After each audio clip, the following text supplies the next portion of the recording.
Hello? Does anyone still play this game? Is anyone out there?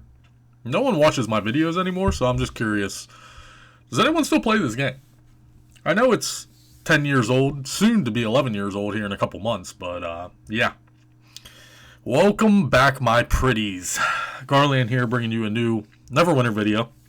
And today, we're going to be discussing the recent developer live stream the Cryptic Studios had. So, they streamed on March 19th.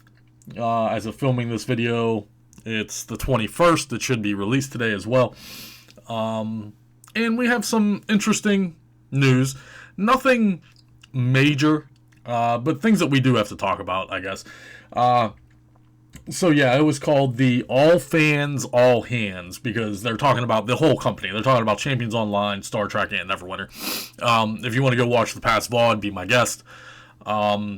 We're going to be focusing on the Neverwinter things, obviously. I don't care about Champions or Star Trek. So, without further ado, on your screen is just the opening screen here. I just wanted to show this because it's awesome that they have their pronouns there. Like, look at these four men here. You got the senior community manager, you got the CEO, executive producer, and executive producer, right? You got Fisher, Norton, Fraser, and Faltham, right? Hilarious. Cryptic Studios is such a woke company that it's ridiculous. But yeah, they have their pronouns on the screen. I got a kick out of it, so whatever. Alright, let's look over my notes here. So let's talk about the transition to Deca Games, right? We all know, I've made videos about it. Cryptic Studios is going to be run by Deca Games. Deca Games is basically an international company, so there's pros and cons to this. They're stating that it should be a 1-year transition. This started in November of 2023. We're coming into April of 2024. They're saying it's going to be about a 1-year transition until Deca Games is fully capable and in charge of running all of the games, right? Cryptic Studios has to teach them, the coding, all the stuff, right? It's a bunch of logistics. It's not just oh, hey, our company bought your company, we're in control now, we're going to take over. That's not how it works, unfortunately. So we're looking at least a 1-year period before Deca Games is actually in control of the titles. They mentioned that there's not going to be any slowdown. They're still striving for 3 module updates a year in Neverwinter, which I think is optimistic. We'll just see as time goes on. This year, obviously, things are a little slowed down because of the transition. Module 28 is already pushed back. We're already behind schedule as far as module releases go. They stated that they're not going to be sunsetting any games. So Champion, Star Trek, and Neverwinter should be running for the foreseeable future. There's going to be new content for many years to come, quote unquote. So again, we'll have to see if that is the case. Now, Cryptic Studios was making 2 titles behind the scenes that didn't get any limelight, right? They didn't discuss it. They did say that they were making 2 games behind the scenes, but nothing was ever said. We don't know what type of games they were, the names, anything about these. Both of these titles have been canceled. They've been scrapped. They just simply aren't in the budget, obviously. So let's go ahead and move on to Module 28 here. So Mod 28 should release sometime April, probably the end of April. It's already on the preview server. I've already done a few videos on it. But they're shooting for a end of April release for Module 28. It's going to be the conclusion of the Zarian storyline, right? So instead of having 3 mods tied to one storyline, this storyline in particular is only going to have 2. There's new Wild Space landing sites, Volcath's Arena of Blood, which I haven't made my video on. Other content creators have. My video will be coming soon on that. The new dungeon The Imperial Citadel will be coming out. We have the Mount Caller cost reduction, which I did a video on if you haven't seen it.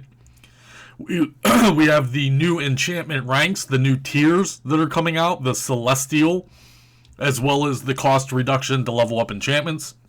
Again, I did make a video on that. And then they talked about very briefly a Battle Pass repeatable tasks.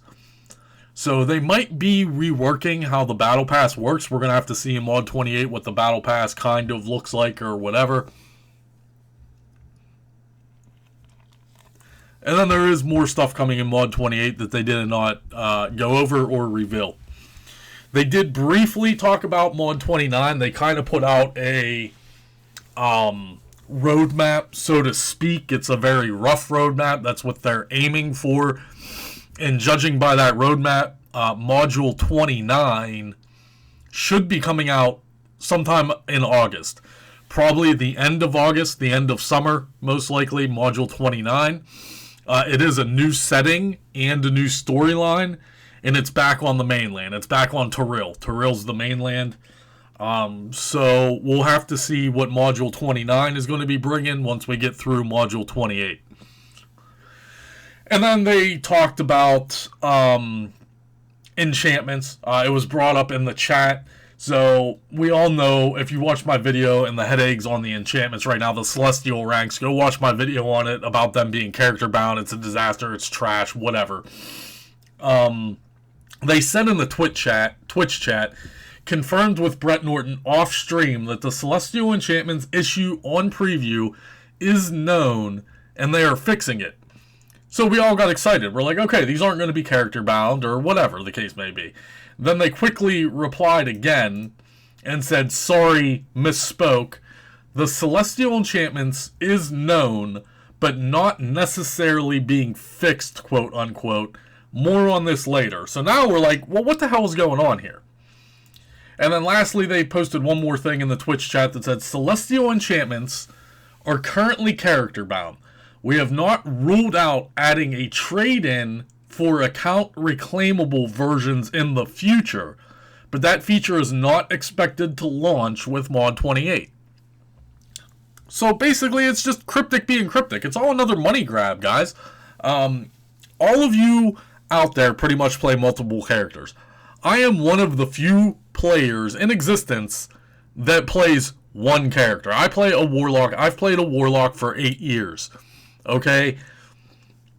This is a big, big nerf to just about 95% of the community. Everybody plays multiple characters. Everyone, except me. I like the Warlock. I don't really dabble in the other classes. So for me, it's not that big of a deal if I turn in my enchantments, they become character bound, and then I can't reclaim them on anyone else. So be it. It doesn't affect me. Yes, I'm going to be losing money because my enchantments are unbound and I can sell them to other players. So I'm taking an asset that I could sell and now I'm making it character bound. That's the only downfall for me, is I lose money. But I'm one of the richest players in the game, so it's irrelevant.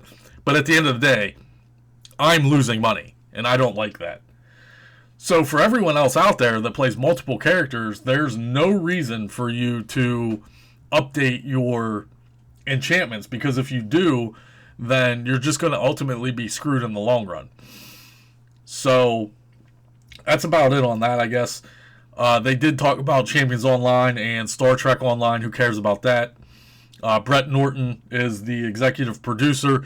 He said he's going to have a solo stream a little bit later to go into depth about stuff.